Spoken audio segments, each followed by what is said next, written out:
In the autumn of 439 AD, a fleet of Roman merchant ships sat loaded in the harbor of Carthage, waiting for the tide that would carry that year's grain across the Mediterranean to Rome. The tide came. The ships didn't leave. A Vandal army, led by a king named Geiseric, had taken the city 3 days earlier, and the granaries that had fed Rome for 600 years now belonged to someone else. Nobody in Rome knew it yet. The bread was still being handed out in the streets that week, from what was left in the public stores. Nobody in the crowd waiting for their ration understood they were eating the last of something that would never fully come back. The story most people know about the fall of Rome is a story about soldiers, legions overrun, walls breached, a city sacked by Visigoths in 410 and finished off by whoever came next. That's the version with battles in it, so that's the version that got remembered. But if you actually trace what kept the city of Rome alive at its peak, roughly 1 million people fed daily on grain that didn't grow anywhere near Italy. The real story isn't about an army. It's about a supply line. And what happened when, piece by piece, that supply line got cut. Rewind 3 centuries. By the height of the empire, Rome had solved a logistics problem no city before it had ever solved.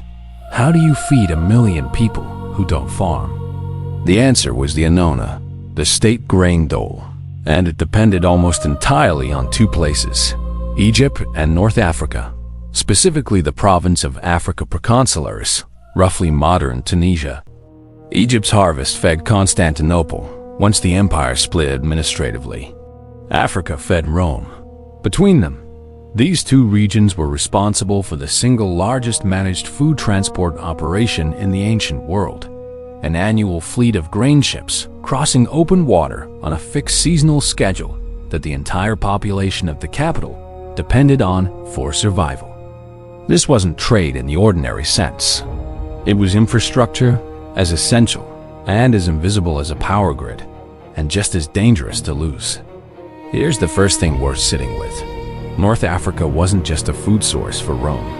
It was, by the 4th century, effectively the tax base keeping the western half of the empire solvent.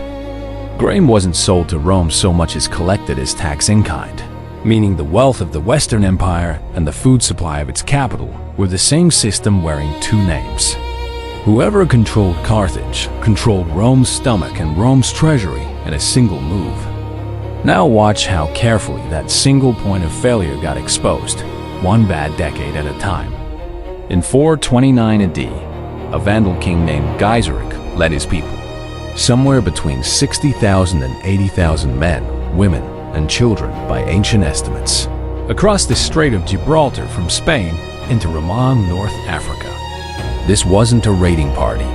It was a migration with an army attached, moving east along the coast, city by city, for a full decade. Roman commanders sent what forces they could spare, distracted as they already were by pressure elsewhere on the frontier, and lost engagement after engagement. By 435, Rome had negotiated a treaty that let the Vandals keep a large western chunk of the province, on the assumption that Carthage itself, the administrative and shipping heart of the whole operation, would stay in Roman hands.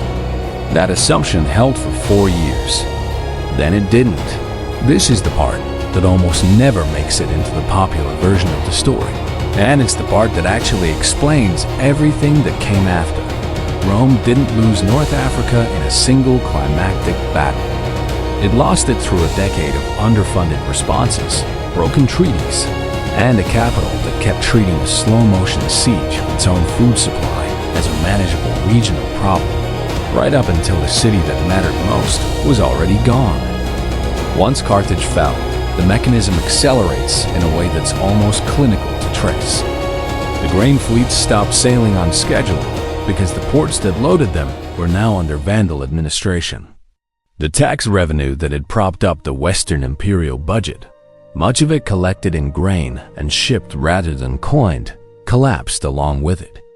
Roman historians and modern demographers alike point to this loss as the single heaviest financial blow the Western Empire ever absorbed, heavier by most estimates than any military defeat on the continent, because it didn't just cost territory. It cost the mechanism that paid for everything else: the army, the bureaucracy, the grain dole itself. Emperor Valentinian III's government spent the 440s trying and failing to retake the province by sea, including a large joint expedition with the Eastern Empire in 441 that never even reached the African coast before being redirected to deal with a different crisis entirely. Every year the reconquest didn't happen was another year the Western treasury bled from a wound it couldn't close.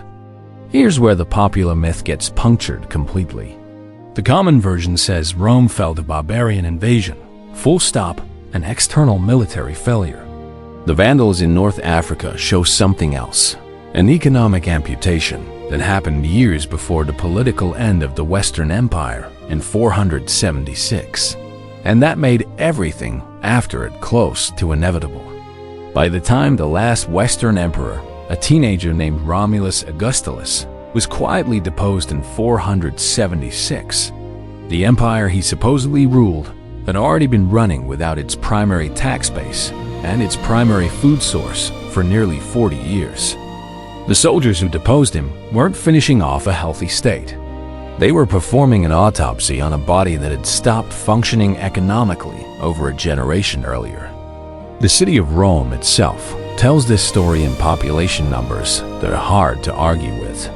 At its height under the Antonines, the city held close to 1 million people, a number sustainable only because of that African and Egyptian grain pipeline running like clockwork every year. After 439, with African grain cut off and Sicily left as a smaller, less reliable substitute, the population of Rome began a decline that modern estimates suggest by the 6th century. Following further Vandal raids that specifically targeted grain shipping, and even Sicily itself left the city somewhere in the tens of thousands, a fraction of its former size. That's not the population curve of a city destroyed by a sack. Sacks are events. You rebuild after an event. That's the population curve of a city whose food supply was severed and never fully reconnected. So return to that harbor in Carthage, autumn of 439, the fleet sitting loaded and going nowhere. What that scene actually captures isn't a military defeat. It's the moment a very large, very old system, built around a single point of dependency that had worked so reliably for so long that nobody in power treated its loss as an existential threat until it was too late to reverse, finally failed. Rome had spent centuries building an empire-wide system for moving food across the sea. It never seriously built a backup for what happened if the source got taken. Nobody sat down and planned for Rome without African grain, because for nearly 500 years, that scenario had simply never come up. This is the part that should sit uncomfortably with anyone running something today that depends on a single supplier, a single region, a single pipeline that has just always worked. The Western Roman economy wasn't destroyed by an enemy with better weapons. It was destroyed by concentration risk, the same failure mode that shows up when a modern company routes 80% of its manufacturing through one region, or a city's water supply depends on one aging system nobody's replaced because it's never failed before. The danger was never that the supply chain would break quickly. It was that nobody could imagine it breaking at all, right up until it did. And by then the surrounding system had no slack left to absorb the shock. The grain ships that didn't sail from Carthage in 439 weren't the beginning of Rome's fall. They were the moment the fall stopped being avoidable. Everything that happened over the following 37 years, the failed reconquests, the shrinking treasury, the steady replacement of Roman authority with whoever could still pay the soldiers, was Rome discovering, one bad harvest season at a time, exactly how much of its strength had never really belonged to Rome. It belonged to a province across the sea, and a fleet, and a schedule, and the assumption that all three would simply keep working forever. So the question worth sitting with isn't whether an empire can survive losing a battle. History says it usually can. The question is whether it can survive discovering too late which single point in its own system it never actually controlled.